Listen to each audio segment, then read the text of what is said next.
Hi friends, इस video में हम सैटिन क्रेडिट केयर के बारे में डिटेल एनालिसिस करेंगे। उसका Q4 FY26 का रिजल्ट आ चुका है, तो उसका रिजल्ट कौन कौन सब कुछ इस वीडियो में डिस्कशन होगा। तो चलिए वीडियो को स्टार्ट करते हैं। अगर आप देखेंगे पूरे जो माइक्रो फाइनेंस इंडस्ट्री है वो अच्छे फेज से जा रहा है। माइक्रो फाइनेंस का जो हर एक कंपनी है आप देखेंगे वो रिकवरी फेज में है। लास्ट 2 क्वार्टर से माइक्रो फाइनेंस इंडस्ट्री में रिकवरी चल रहा है। इसका बुरा फेज था FY25 में देखेंगे गार्ड्रिल आ गया था, फिर आपका कलेक्शन एफिशिएंसी घट गया था, फिर आपका जो बैड लोन बहुत बढ़ गया था, इसीलिए क्रेडिट कॉस्ट भी बढ़ रहा था। उसके साथ कुछ स्टेट गवर्नमेंट ने कुछ रूल रेगुलेशन वगैरह लेके आए थे। उस पूरे सारे रीज़न के वजह से, बहुत सारे रीज़न की वजह से FY25 में माइक्रो फाइनेंस इंडस्ट्री में बहुत बुरे टाइम चल रहा था। लेकिन अगर आप देखेंगे लास्ट 2-3 क्वार्टर से माइक्रो फाइनेंस इंडस्ट्री में आपको ग्रीन शूट देखना स्टार्ट हो चुका है। अभी उसका कलेक्शन बेटर हो रहा है, उसका बैड लोन धीरे धीरे कम हो रहा है, क्रेडिट कॉस्ट बढ़ रहा है, क्रेडिट कॉस्ट धीरे धीरे रिकवरी हो रहा है, यानी नीचे की दिशा में आ रहा है। उसके साथ GNP NNP का नंबर ठीक हो रहा है। फिर अगर आप देखेंगे उसके बाद क्या हो रहा है, डिसबर्समेंट रेट बढ़ रहा है, आपका AUM ग्रोथ बढ़ रहा है। मैनेजमेंट जब पैट पॉजिटिव में आ चुका है, फिर मैनेजमेंट जो 8-10% का गाइडेंस दे रहा है, आप ये 15-20% का गाइडेंस दे रहा है। कुछ कंपनी तो 20% के ऊपर का गाइडेंस दे रहा है। डिसबर्समेंट 30-40-50-60% से डिसबर्समेंट ग्रो कर रहा है। तो आप देखेंगे अभी जो टाइम है माइक्रो फाइनेंस इंडस्ट्री के लिए वो बहुत ही अच्छे टाइम है। और हर एक माइक्रो फाइनेंस कंपनी बोल रहे हैं कि जो बुरे टाइम था, जो बुरे टाइम अब पीछे है, अभी वो गुड टाइम यानी अच्छे टाइम की तरफ ये अभी बढ़ रहा है। इनमें से एक कंपनी है आपका सैटिन क्रेडिट केयर। अगर आप देखेंगे सैटिन क्रेडिट केयर मेरे हिसाब से एक अंडर वैल्यू और अच्छे ग्रोथ वाले एक माइक्रो फाइनेंस कंपनी है। तो इस बिजनेस को आप अच्छे से देख सकते हैं।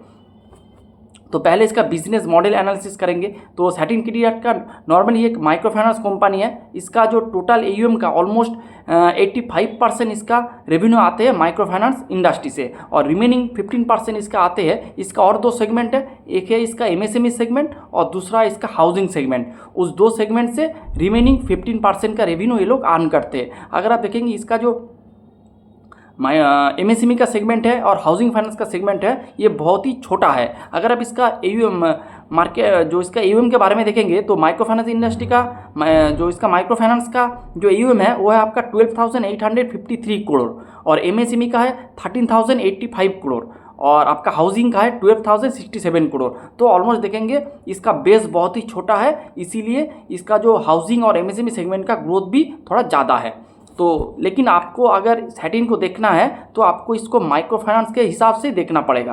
आपको अगर इसको हाउसिंग और आपका MSME के नज़रिए से आपको सैटिन को नहीं देखना चाहिए। तो ये हो गया आपका बिजनेस मॉडल। अब चलते इसका Q4 का रिजल्ट। तो मेरे हिसाब से नंबर बहुत ही इंटरेस्टिंग है और बहुत अच्छे हैं और रिकवरी फेज में है।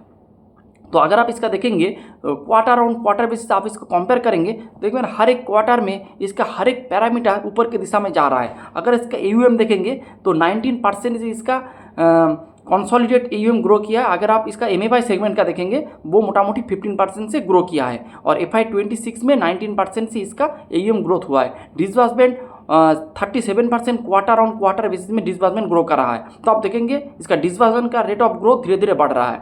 फिर इसका क्रेडिट कॉस्ट बात में एक्स बकेट कलेक्शन देखेंगे तो 99.9% है। तो बहुत अच्छा इसका जो कलेक्शन रेट है। तो ये देखा था आपको, अगर जब सिचुएशन बुरा था, जब आपका 25 का जब फेज था, तब देखेंगे आज का कलेक्शन एफिशिएंसी किसी का 90 घट गया था, किसी का 92 घट गया था। तो आप जो लोन बांट रहे थे, जो लोन बांटा था आपने पहले, वो लोन अपने घर पर नहीं आ रहा था, इसीलिए तो आपका बैड लोन का परसेंटेज धीरे धीरे बढ़ रहा था। अगर आपका बैड लोन बढ़ जाएगा तो आपको क्या करना पड़ेगा, आपको प्रोविजन करना पड़ेगा। तो अगर आप प्रोविजन करेंगे तो आपका क्या होगा, आपका क्रेडिट कॉस्ट का नंबर बढ़ेगा। क्रेडिट कॉस्ट का नंबर बढ़ेगा तो क्या होगा, आपका जो PPOP यानी प्री प्रोविजनिंग ऑपरेटिंग प्रॉफिट का नंबर देखेंगे धीरे धीरे घट रहा है। उसके साथ पैड भी धीरे धीरे घट रहा है, पैड माइनस में चला जा रहा था जो कंपनी का। फिर ब्रांचेस देखेंगे FY27 में इन लोगों ने ऑलमोस्ट 400 ब्रांचेस इन लोगों ने ऐड किया है। उसके साथ इसका जो कस्टमर है, न्यू कस्टमर भी ये लोग धीरे धीरे बढ़ा रहा है। तो उसके साथ अगर आप इसका पैट देखेंगे तो पैट भी इम्प्रूव हो रहा है। अगर आप देखेंगे पैट का नंबर अगर आप देखेंगे Q4 ऑफ FY25 इसका पैट था ओनली 22 करोड़, लेकिन Q4 ऑफ FY26 इसका पैट है 162 करोड़। तो आप देखेंगे बहुत अच्छा इम्प्रूवमेंट है। और Q3 में था 72 करोड़। तो इसका सिक्वेंसली और year on year both time frame में इसका पैट इम्प्रूव हुआ है। अगर आप FY25 वर्सेज 26 देखेंगे उसमें भी 80% का जंप है, और Q4 वर्सेज Q4 640% का जंप है। तो बहुत अच्छे लेवल से इसका पैट ग्रो हो रहा है। उसके साथ उसका जो बैड लोन था उसका भी थोड़ा बहुत रिकवरी इसका मोटा मोटी चल रहा है। अगर आप देखेंगे मैनेजमेंट ने एक नंबर दिया था ऑलमोस्ट 60 करोड़ का, 34 करोड़ का इन लोगों ने जो बैड लोन वो रिकवरी किया है FY26 में। तो इसके बाद नीम देखेंगे, नीम का नंबर बहुत अच्छा है। ये धीरे धीरे अपना माइक्रो फाइनेंस के धीरे धीरे कुछ परसेंटेज ये लोग हाउसिंग MSME में शिफ्ट हो रहा है, लेकिन इसका नीम बहुत अच्छा है। अगर आप इसका नीम देखेंगे FY26 में इसका नीम है 13.22%। 13 पॉइंट आप समझ सकते हैं, इसका 13% का नीम है, जो कि मेरे हिसाब से बहुत ही अच्छा है। और FY25 के हिसाब से देखेंगे नीम इम्प्रूवमेंट हुआ है।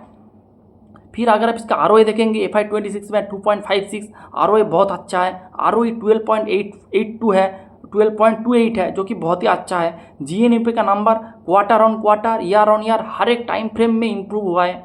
नेट NPA का नंबर 0.9 है, वो भी सिक्वेंशियल यानी Q1Q और एंड उसके साथ ईयर ऑन ईयर हर एक टाइम फ्रेम में इसका GNPA का नंबर भी इम्प्रूव हुआ है। कॉस्ट टू इनकम अगर आप देखेंगे वो भी धीरे धीरे घट रहा है। तो ईयर ऑन ईयर बेसिस पे कॉस्ट घट रहा है। आप जितना AUM ग्रो करेंगे उसी लेवल पे आपका कॉस्ट भी घटेगा, क्योंकि आपका फिक्स्ड कॉस्ट मोटा मोटी सेम ही होता है। अगर आप देखेंगे एक छोटा एग्जांपल लेते हैं, एक ब्रांच है, एक ब्रांच में आपको चार बंदे आपके काम करते हैं। और आप देखेंगे जब अच्छे टाइम में जो बुरे टाइम था FY25 का, तब आप उस एक ब्रांच से सपोज आप 100 करोड़ का डिसबर्समेंट कर रहे हैं, लेकिन आपका फिक्स्ड कॉस्ट मोटा मोटी 50 रुपीज़ ही है। अगर आप FY26 में अगर उसी ब्रांच से अगर आप 200 रुपीज़ का अगर आप डिसबर्समेंट करेंगे तो आपका एफिशिएंसी इजीली बढ़ रहा है, क्योंकि आपके पास 4 ही जो बंदे हैं वो 4 बंदे FY25 में 100 रुपीज़ का ये लोग डिसबर्समेंट कर रहा है, और FY26 में वही 4 लोग 200 रुपीज़ का डिसबर्समेंट कर रहा है। तो आपका जो एफिशिएंसी बढ़ रहा है, लेकिन आपका खर्चा मोटा मोटी सेम ही है। तो इसीलिए जब अपना बिजनेस अच्छे लेवल पे ग्रो करते हैं तब आपका कॉस्ट टू इनकम के ऊपर आपका एक कंट्रोल आ जाते हैं। ये सभी बिजनेस में होता है, सिर्फ ये बैंकिंग या फिर NBFC इस तरह का कोई भेदभाव नहीं है, हर एक बिजनेस में यही होता है। तो ये बात है। फिर अगर आप देखेंगे क्रेडिट कॉस्ट का अगर रूपी टर्म में देखेंगे तो इसका Q4 में इसका क्रेडिट कॉस्ट था 105 करोड़, लेकिन Q4 ऑफ FY25 और Q4 ऑफ FY26 इसका क्रेडिट कॉस्ट है 75 करोड़। Q3 में था 119 करोड़। तो आप देखेंगे हर एक टाइम फ्रेम में इसका हर एक पैरामीटर इम्प्रूवमेंट हो रहा है। और इसका MFI वर्सेज नॉन MFI है 83 वर्सेज 17। तो 83% इसका रेवेन्यू आते हैं MFI सेगमेंट से। तो ये हो गया इसका पूरा डिस्कशन। हर एक पैरामीटर हर एक टाइम फ्रेम में इम्प्रूवमेंट हो रहा है, year on year quarter on quarter हर एक टाइम फ्रेम में इम्प्रूव हो रहा है, जो कि मेरे हिसाब से बहुत ही अच्छा है। इसीलिए मैंने इसको डिस्कस किया आज के वीडियो में। फिर अगर इसका मैनेजमेंट का कमेंट्री देखेंगे तो मैनेजमेंट ने कहा है इसका जो MFI सेगमेंट है जिसका कंट्रीब्यूशन मोटा मोटी आप पकड़ सकते 85%, वो सेगमेंट 15 से 20% से ग्रो करेंगे। और इसका जो नॉन MFI सेगमेंट है उसका बेस बहुत छोटा है, इसीलिए वो 30% से ग्रो कर सकते हैं। तो अगर आप इसको कॉम्बाइन करेंगे तो ये मोटा मोटी 20% से ईजिली अपना जो AUM है ये ग्रो कर सकते हैं। उसके साथ मैनेजमेंट ने FY30 का एक गाइडेंस भी दिया है, 32,000 करोड़ का AUM ये लोग पहुंच जाएंगे FY30 में। पहले इसका गाइडेंस था 25,000 करोड़। तो ये लोग अपना लॉन्ग टर्म का जो AUM गाइडेंस है वो भी इंक्रीज़ किया है, वो भी बहुत अच्छे है। उसके साथ MFI वर्सेस नॉन MFI देखेंगे, अभी MFI का परसेंटेज है मोटा मोटी 83%। मैनेजमेंट ने कहा है इसका जो नंबर मोटा मोटी थोड़ा घट जाएगा, थोड़ा घट के आ जाएगा 70% में। और नॉन MFI बुक जिसका परसेंटेज है 17% वो बढ़ के हो जाएगा 30%।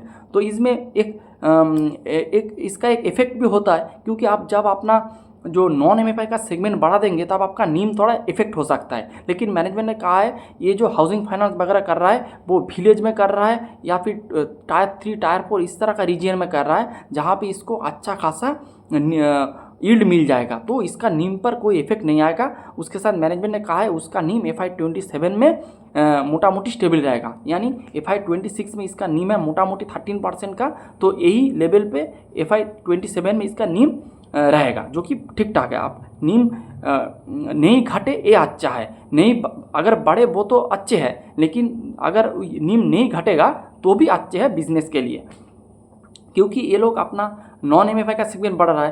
तो क्या हो रहा है, जब नॉन MFI का सेगमेंट बढ़ाएंगे तब आपका नीम घट जाते हैं, लेकिन ये लोग अगर आपका नीम को मेंटेन भी कर जाए तो भी बिजनेस के लिए अच्छा है, और ये बात है। उसके साथ अगर आप इसका क्रेडिट कॉस्ट का गाइडेंस देखेंगे, अभी इसका करंट क्रेडिट कॉस्ट है मोटा मोटी Q3 में था 4.23, Q4 में 2.5%।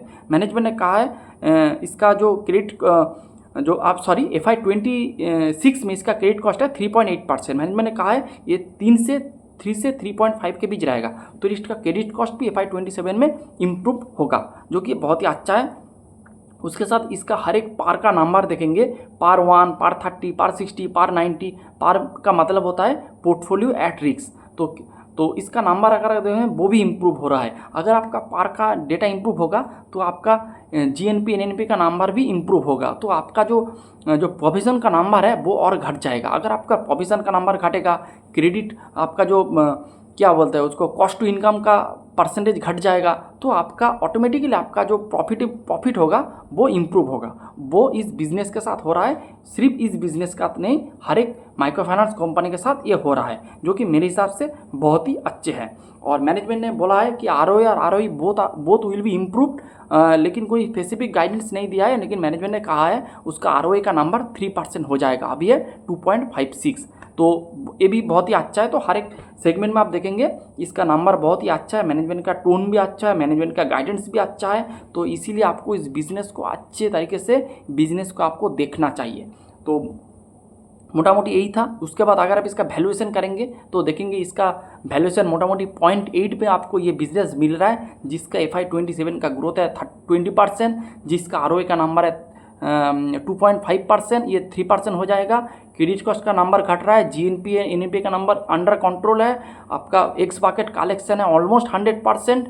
तो देखेंगे मेरे हिसाब से एक अंडर वैल्यू बेट है in the micro finance segment. अगर आप माइक्रो फाइनेंस सेगमेंट में देखेंगे तो हर एक कंपनी अच्छे कर रहा है, आप कोई भी बिजनेस को अपने पोर्टफोलियो में रख सकते हैं। एक तो आपको ऑब्वियसली आपको एक माइक्रो फाइनेंस बिजनेस आपके पोर्टफोलियो में रखना चाहिए। और उसके साथ अगर आप पूरे इंडस्ट्री को देखेंगे तो जैसे अरमान है वो भी बहुत अच्छे से ग्रो कर रहा है, लेकिन उसका अभी तक रिजल्ट नहीं आया है।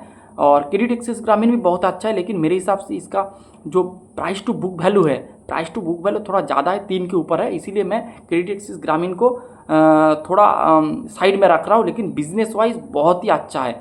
अगर आप देखेंगे क्रेडिट एक्सिस ग्रामीण इस MFI सेगमेंट का सबसे स्टेबल स्टॉक है, और अरमान भी अच्छा कर रहे हैं, मुथूट भी अच्छे कर रहे हैं, लेकिन मुथूट का जो AUM का जो ग्रोथ है वो थोड़ा मेरे को थोड़ा डाउन लगा।